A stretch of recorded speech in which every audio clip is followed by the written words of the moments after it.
மோசேயுடைய 13 வயசு மூத்தவள் என்று குறிப்பிடப்படுகிறது.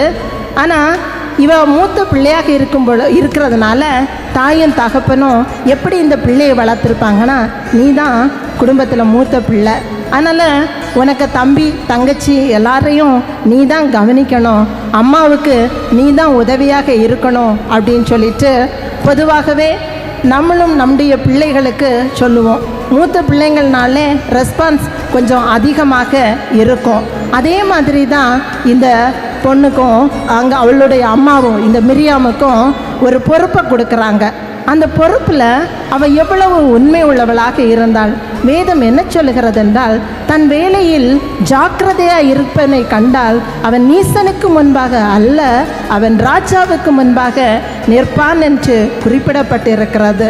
அவள் ஒரு சின்ன பொறுப்பு, அந்த பிள்ளையை பார்க்கக்கூடிய ஒரு பொறுப்பை கொடுத்ததில் உண்மையாக இருந்ததுனால தான் மோசேயை ஒரு தலைவனாக ஆண்டவர் எழுப்புகிற நேரத்தில் அவனுடைய தமக்கியாகிய மிரியாமையும் அங்கு என்ன செய்ய ஒரு தலைவியாக எழுப்புவதை நாம் வேதாகமத்தில் பார்க்க முடிகிறது.